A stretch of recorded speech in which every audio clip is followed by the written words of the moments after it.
ओम शांति। आपका दिन शुभ हो। आप जो भी कर्म करें उसमें 100% सिर्फ आपको सफलता मिले और यही मेरी शुभ भावना और शुभकामनाएं हैं। देखिए, आपके जीवन में जो भी कर्म अधूरा रह गया है, जो भी कर्म अभी तक पूरा नहीं हुआ है, अभी रिश्तों की बात करें तो बहुत लोग अपनी उम्र के 30-40 के पड़ाव में हैं और वो अभी तक अपने साथी से नहीं मिल पाए हैं। हर कर्म करने के लिए जो हमारे अधूरे कर्म रह गए हैं उसके लिए भगवान ने एक जोड़ा बनाया है, ठीक है। क्योंकि जो कर्म आप दोनों से मिलके रह गए हैं, जो छूट गए हैं, उसको करने के लिए आप शादी करते हो। शादी का एक ही योजना है ईश्वर का कि जो दो आत्माएं एक ही कर्म करते हुए अधूरे रह गए, किसी वजह से बिछड़ गए, शरीर छोड़ दिया, ठीक है, तो वो जो कर्म अधूरे रह गए अब इस जन्म में मिलोगे, फिर पूरा करो।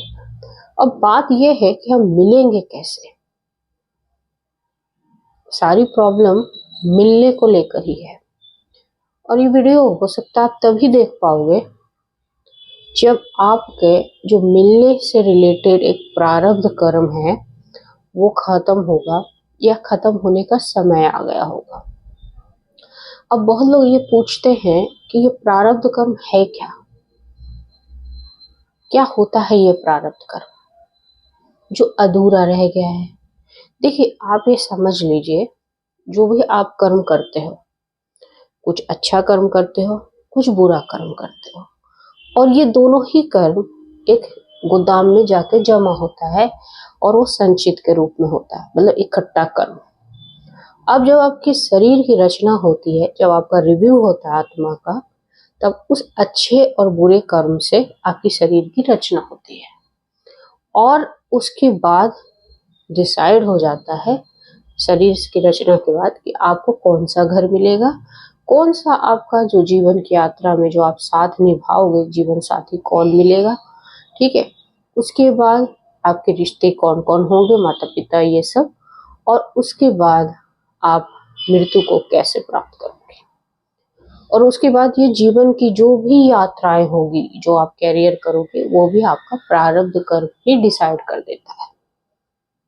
आप जो ये कर्म कर रहे हो वो आगे के लिए आप एक नींव रख रहे हो। अब मेरे ये वीडियो तभी देखेगा जब आपका बुरा प्रारब्ध खत्म होगा।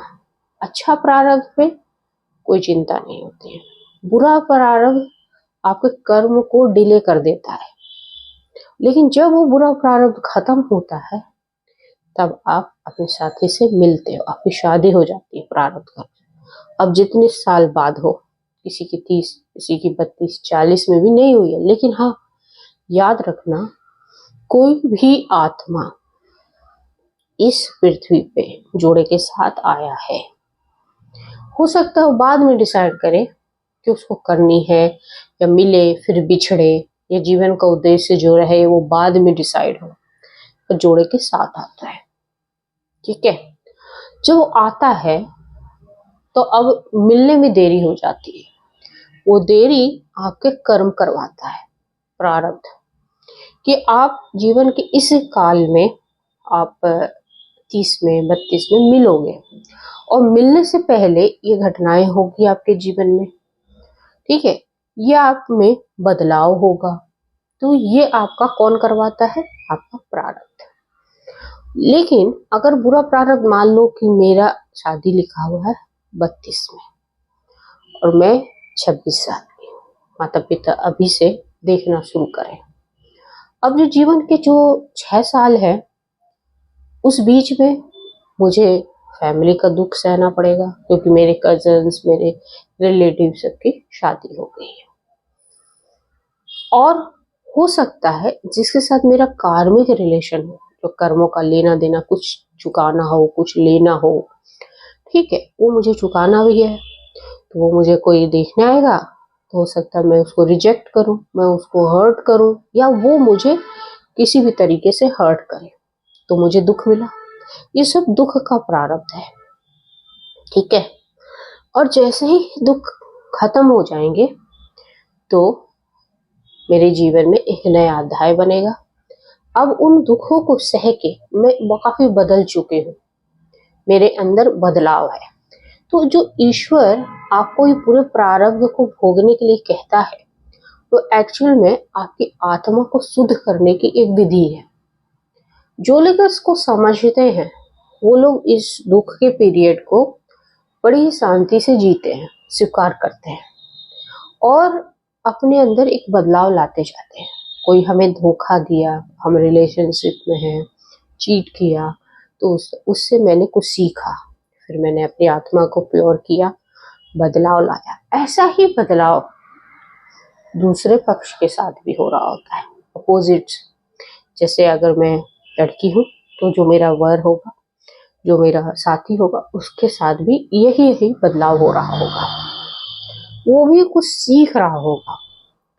और जैसे ही हम दोनों का पीरियड समाप्त होगा, जैसे ऐसा कहते हैं ना, somewhere someone is waiting for you, actual में वो वेट करता है, अपनी आत्मा को शुद्ध करता है, अपने अंदर अपनी मानसिक बदलाव लाता है, अपने सोच में, अपनी समझ में बदलाव लाता है और फिर आगे बढ़ता है।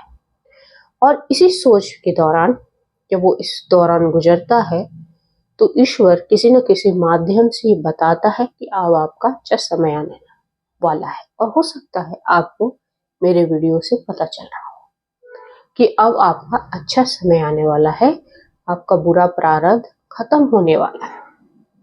कोई भी इंसान, जो दो इंसान हैं, वो दो आत्माएं हैं।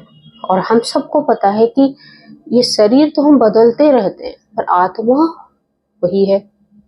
और जो हमारा जो कर्म अधूरा है, हम आत्माओं को पता है। और हम आत्मा को ये भी पता है कि हमें किसके साथ मिलना है।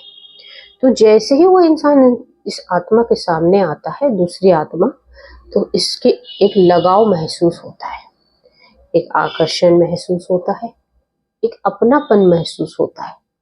और उस अपनापन वो आपको खींचेगा। आपके अंदर हो सकता है बहुत बुराई भी हो उस समय, फिर भी ये आत्मा आपको एक्सेप्ट करने के लिए तैयार रहेगा। तो ईश्वर ने आपको बदल दिया है, आपको ये सिखा दिया है कि अब आपकी जो आत्मा सामने आ रही है, आप उसको एक्सेप्ट करोगे। अब आपके मन में कोई रिजेक्शन नहीं है। उसको देखते ही आपके अंदर जो निगेटिविटी है वो दूर हो जाएगी। आपके अंदर जो प्रारब्ध भोग था वो खत्म हो गया है, इसलिए आप एक दूसरे के सामने आए हो और आपका फिर शादी सेट हो जाता है। विवाह में बंधन में आप बंधने के लिए आप तैयार हो जाते हो, आपकी फैमिली भी तैयार हो जाती है। फिर जब आप मिलते हो, विवाह बंधन में बंध जाते हो, तो फिर एक नया अध्याय शुरू होता है। फिर एक नया प्रारब्ध जो है वो आपका शुरू होता है। अब उस यात्रा के दौरान काफी अप्स होते हैं, काफी डाउन होता है लाइफ में। फिर भी ये दो साथी हमेशा साथ रहते हैं। मनमुटाव भी होता है, गुस्सा भी आता है, फिर भी साथ रहते हैं। क्योंकि इन्होंने, ये दो सोल है, इन्होंने जन्म जन्मांतर जो साथ निभाया, एक दूसरे को समझते आए हैं, एक दूसरे को यात्रा में एक दूसरे को सहभागी बनते आए हैं। और यात्रा के जो अधूरे कर्म हैं, दोनों मिलके करने के लिए तैयार हैं और करते भी हैं। फिर उसमें उनको सुख और दुख का आभास होता रहता है। और यही सब हमारा जीवन चलता रहता है। तो जब आपका अच्छा समय आने वाला होगा तो आपके अंदर भी यही महसूसता होगी, यही आपको संकेत मिलेगा एक तरीके से कि आपका साथी अब नजदीक है। तो इस बदलाव को आप जब महसूस करते हो तभी आपकी शादी होती है। इस चीज को हम कह देते हैं कि हमारा प्रारब्ध खत्म हुआ। होता भी प्रारब्ध ही खत्म है, इसको आपने भोगा है तभी आपका खत्म हुआ है, इसको आपको स्वीकार किया है तभी खत्म हुआ है। उसी के साथ ईश्वर की ऊर्जा को जोड़ दोगे तो ये ही जो पीरियड है आपको लंबा नजर नहीं आएगा। कोई 42 में भी शादी करके खुश होता है, उसको सारी सुख सुविधाएं मिलती है। कोई अटैच में भी शादी करके दुखी रहता है, उसको दुख मिलता है। उसका जो साथी है, उसके जो कर्म है, उसके साथ जो अधूरे हैं कि आपको प्रताड़ना मिलनी है, तो वो मिलता है, भोगता है उसको। तो ये सब अप डाउन आपका प्रारब्ध ही तय करता है। होप सो आपको ये वीडियो अच्छी लगी। जय हिंद, जय भारत।